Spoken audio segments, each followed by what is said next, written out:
ఆంధ్రప్రదేశ్లో సజ్జల సేవలు ఇక సమాప్తం కాబోతున్నాయని కేంద్ర ఎన్నికల సంఘం ప్రభుత్వ సలహాదారుల మీద వేటు వేయబోతోంది అంటూ ఒక వార్త సోషల్ మీడియాలో చక్కర్లు కొడుతోంది.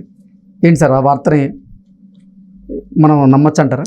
ఒకటి, రాష్ట్ర ఎన్నికల సంఘమే అసలు ఈ సలహాదారులని ఎన్నికల కమిషన్ పరిధిలోకి వస్తారా రారా, ఎన్నికల కమిషన్ ఏదైతే చట్టం ఉందో మార్గదర్శకాలు ఉన్నాయో వాటి పరిధిలోకి వస్తారా రారా అనే దాని మీద గత 15 రోజుల నుంచి అధ్యయనం చేస్తుంది. దీని మీద క్లారిఫికేషన్ కోసం రాష్ట్ర ఎన్నికల కమిషన్ కేంద్ర ఎన్నికల కమిషన్కి ఒక లెటర్ కూడా రాసింది. సో కేంద్ర ఎన్నికల కమిషన్ ఒక స్పష్టతను కూడా ఇచ్చినట్టు తెలుస్తుంది. ఎవరైతే సలహాదారులు ఉన్నారో వాళ్ళు ఎన్నికల కమిషన్ నిబంధనలను ధిక్కరిస్తే వాళ్ళ మీద వేటు వేయొచ్చు అనేటువంటి పాజిటివ్ సంకేతాలు కేంద్ర ఎన్నికల కమిషన్ నుంచి రాష్ట్ర ఎన్నికల కమిషన్కి వచ్చినట్టు కూడా మనకు విశ్వసనీయంగా తెలుస్తుంది.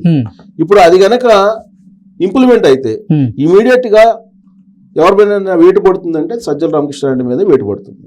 కారణం ఏంటంటే సజ్జల రామకృష్ణారెడ్డి ప్రతి అంశానికి ఆయనే ముందుకు వచ్చి ప్రెస్ మీట్లు పెడుతూ ఉంటారు.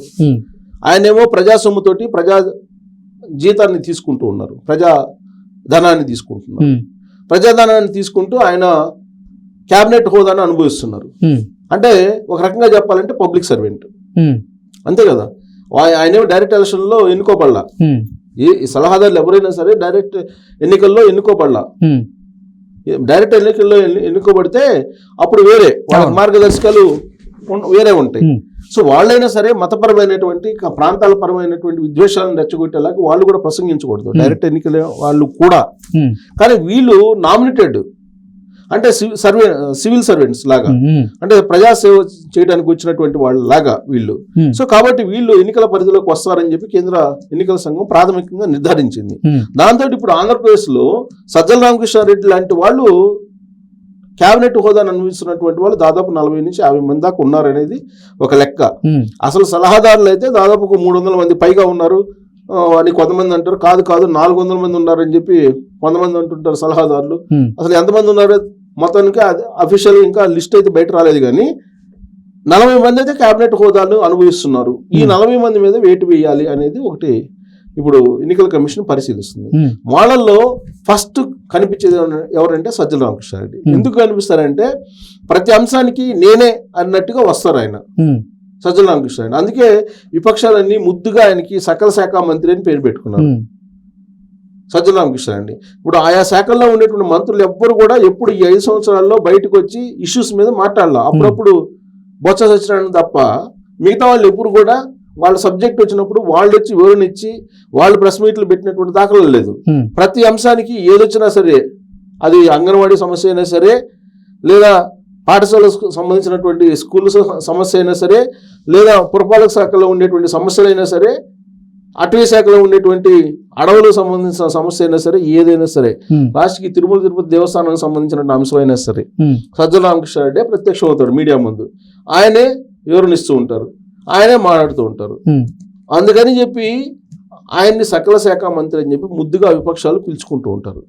సో ఆయన ప్రభుత్వానికి సలహాదారుగా ఉంటూ రాజకీయాలు చేస్తున్నారనేది ఆయన మీద ఉన్నట్టు ప్రధానమైనటువంటి ఆరోపణ. సజ్జల రామకృష్ణారెడ్డి రాజకీయాలు చేయడానికి ఆయన ఉన్నారు కాబట్టి ఆయన ప్రభుత్వ సలహాదారుగా అనర్హుడు, ఆయన మీద వేటు వేయండి అని చెప్పి కంప్లైంట్స్ వెళ్ళాయి. ఆయనతో పాటు అజయ్ కల్లం ఇలాంటి వాళ్ళు చాలా మంది ఉన్నారు. వాళ్ళు ఏం చేస్తున్నారు, జగన్మోహన్ రెడ్డి సేవలో తరిస్తూ ఉన్నారు. వైఎస్ఆర్ కాంగ్రెస్ పార్టీ మళ్ళీ గెలవాలి అనే యాంగిల్లో వాళ్ళు పనిచేస్తున్నారు. ఈవెన్ CCLAలో కూడా కొంతమంది ఉన్నారు. ఆ CCLAకి సంబంధించినటువంటి వాళ్ళ మీద కూడా వేటు వేయాలని చెప్పి ఇప్పుడు రాష్ట్ర ఎన్నికల కమిషనే పరిశీలిస్తుంది. కాబట్టి ఒకవేళ కేంద్ర ఎన్నికల సంఘం క్లియర్గా రాష్ట్ర ఎన్నికల సంఘానికి గనక ఇలాంటి గైడ్ లైన్స్ ఇచ్చినట్లయితే, ఒక ఒపీనియన్కి అయితే ప్రాథమికంగా వచ్చినట్టు తెలుస్తుంది. ఆ గైడ్ లైన్స్ కనుక స్ట్రిక్ట్ గా కనుక ఇచ్చినట్టయితే రాష్ట్ర ఎన్నికల కమిషన్ మొట్టమొదట వేటు వేసేది ఎవరి మీద అంటే సజ్జల రామకృష్ణారెడ్డి మీద అని చెప్పి మనం ఏమాత్రం సందేహం లేకుండా భావించడానికి అవకాశం ఉంది. ఎందుకంటే ఇది ఎన్నికల టైం. ఈ ఎన్నికల టైంలో ప్రభుత్వ సలహాదారుగా ఉంటూ ప్రభుత్వ ధనాన్ని నువ్వు కొన్ని లక్షల రూపాయలు జీతాలు తీసుకుంటూ పార్టీ ప్రచారం చేసుకోవడానికి అనుమతి ఎవరిస్తారు? ఎవరు? కాబట్టి ఈ 40 మంది ఎవరైతే ఉన్నారో క్యాబినెట్ హోదాలో వాళ్ళందరినీ కంప్లీట్గా అవాయిడ్ చేయాలి, తీసేయాలి అనేటువంటి ఒక ఆలోచన చేస్తున్నట్టు కూడా తెలుస్తుంది. అది కనుక చేస్తే కనుక ఇప్పుడు టోటల్గా వైఎస్ఆర్ కాంగ్రెస్ పార్టీ సంబంధించి ప్రచారం చేస్తున్నటువంటి సలహాదారులు ఎవరైతే ఉన్నారో Hmm. వాళ్ళు ఎన్నికల విధుల నుండి దూరంగా ఉండాల్సి వస్తుంది. ఇప్పుడు ఏ విధంగా అయితే వాలంటీర్ల మీద రాష్ట్ర ఎన్నికల సంఘం నిర్ణయం తీసుకుంది కదా, Hmm. వాళ్ళు గౌరవేతనం తీసుకుంటున్నటువంటి వాళ్ళే. అవును. అఫ్ కోర్స్ వాళ్ళు 5,000 తీసుకుని ఉండొచ్చు, వీళ్ళు 1,50,000, 2 లక్షలు లేదా 3 లక్షలు 5 లక్షలు తీసుకునే వాళ్ళు కావచ్చు. Hmm. కొన్ని కోట్ల రూపాయలు సజ్జల రామకృష్ణారెడ్డి అకౌంట్లో ఉన్నాయి అని చెప్తున్నారు. కొన్ని కోట్ల రూపాయల అకౌంట్లో వేశారు ఆయనకి అని చెప్పేసి ఆయన ఇచ్చినటువంటి సలహాల కోసం. Hmm.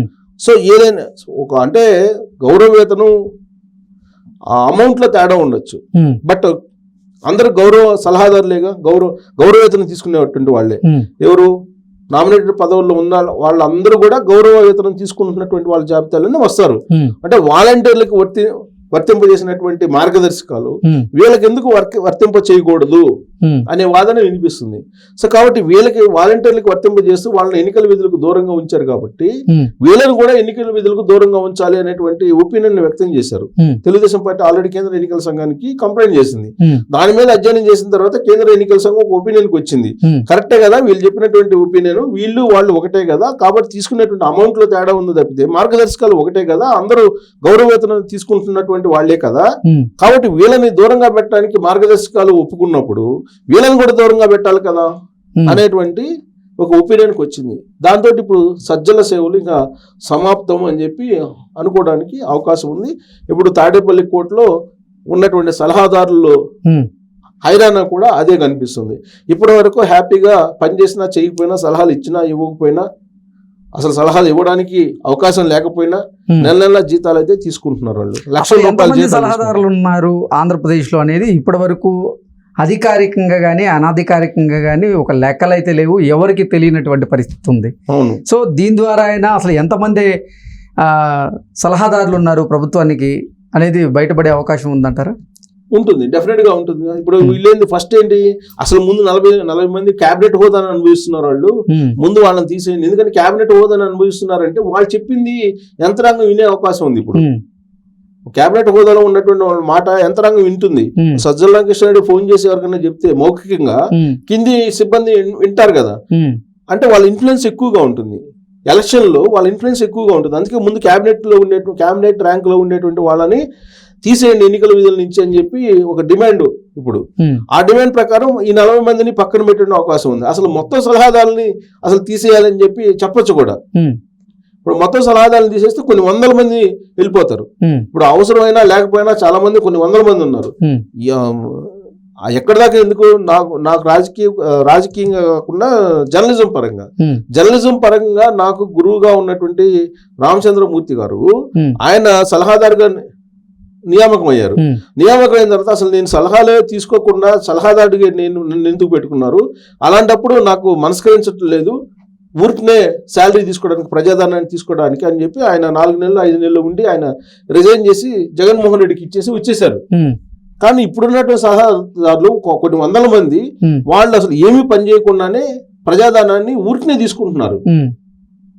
వాళ్ళ వల్ల ఉపయోగం లేకపోయినప్పటికీ కొన్ని లక్షల రూపాయలు ప్రతి నెల వాళ్ళు జీతాలు తీసుకుంటున్నారు. సో అలాంటి వాళ్ళు అవసరమా ఇప్పుడు అనేది ఎన్నికల కమిషన్ పరిశీలిస్తుంది. ఇప్పటికే దుర్వినియోగం అయింది. 5 సంవత్సరాల నుంచి ఊరికే కూర్చొని పని చేయకుండా, సలహాలు లేకుండా, అసలు సలహాలు ఎవరికి ఇస్తున్నారు? సలహాలు ఇస్తే తీసుకునే వాళ్ళు ఎవరు అక్కడ?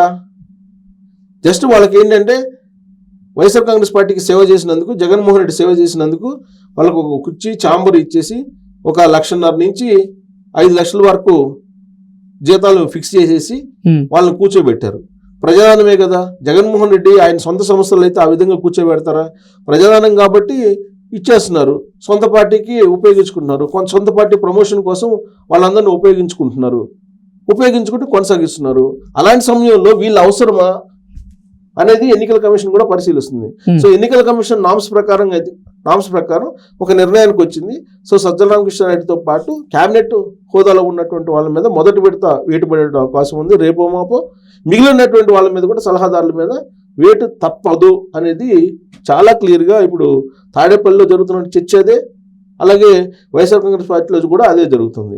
సో ఇది కొంత హైరాణ కలిగించేటువంటి అంశంగా వైఎస్ఆర్ కాంగ్రెస్ పార్టీకి ఉంది. ఎందుకంటే జగన్మోహన్ రెడ్డి సొంత జేబులో నుంచి ఒక పైసా ఇవ్వకుండా జనం డబ్బుతోటి రాజకీయాలు చేస్తున్నాడు ఆయన. సో ఇప్పుడు దానికి ఫుల్ స్టాప్ పెట్టడానికి ఎన్నికల కమిషన్ సిద్ధమైందని చెప్పి మనం భావించడానికి ఛాన్స్ ఉంది. Okay sir, thank you so much.